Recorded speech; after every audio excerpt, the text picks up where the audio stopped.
we shall reflect on the theme, Ignited to Reignite.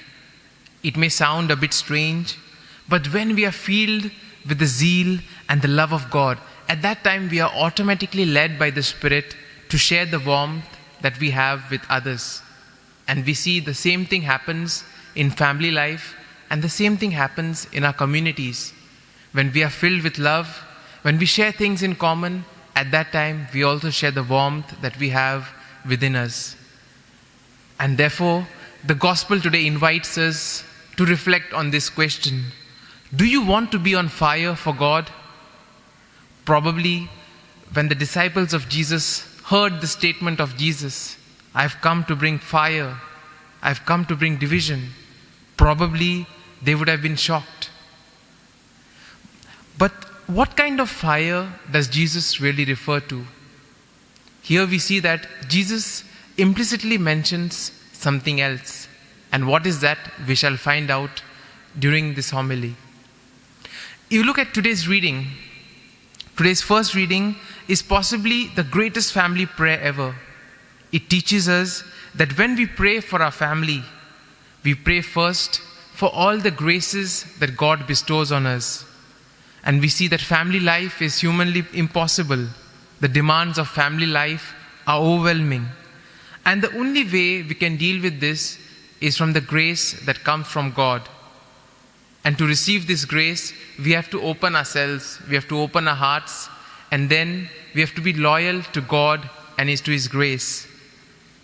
And we see that apart from the grace and the heavenly gifts, we also need to make God as the center of our family, God as the center of our community life. And it is only by inviting Jesus in our hearts through faith that we are able to strengthen our families and our communities.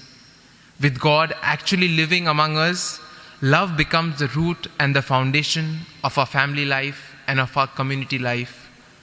Similarly, if we glance at the saint of today, Saint John Paul II, we see that he too was filled with the love and zeal for the word of God.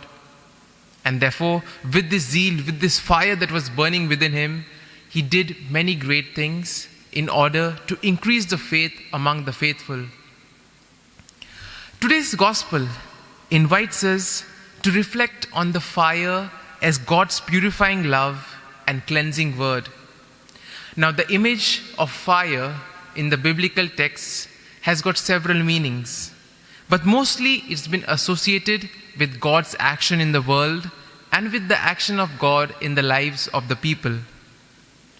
We see that God assured the Jewish people of His continual presence, His guidance and protection in the wilderness for 40 years, with the pillar of fire by night and the pillar of cloud during the day. Similarly, we see the prophet Elijah call down fire from heaven to reveal God's presence and power, and thus purify people from falsely idols. The image of fire was also used as a sign of God's glory, of God's holiness, His protective presence, righteous judgment, and His holy wrath against sin. And we all know that fire is also the sign and the symbol of the Holy Spirit. The Holy Spirit descended upon the apostles at the Pentecost in the form of tongues of fire. And thus we see from both the Old Testament and the New Testament that God's fire purifies and cleanses our hearts and our minds. And at the same time, it also inspires within us a reverent fear and respect for God and for His word. Another aspect which today's gospel touches upon is that loyalty unites and division separates. Now, why did Jesus link fire from heaven with costly division on earth?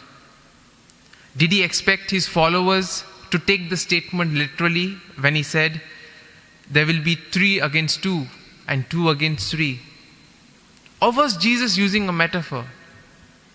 Jesus was indeed using a metaphor, because He was trying to explain to His disciples that when He has come, He has focused on the practical aspects.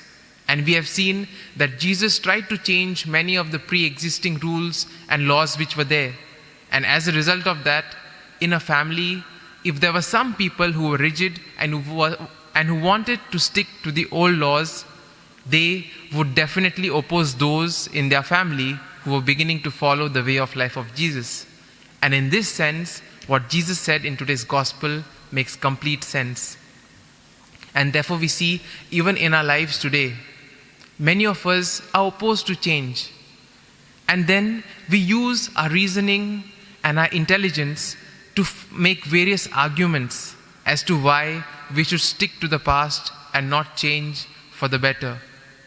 And therefore, during today's Eucharist, let us pray for this grace, that first of all, we may be able to open our hearts to receive the warmth and the fire from God, that we may allow God to purify our hearts and minds so that we may spread our love, His love, to others.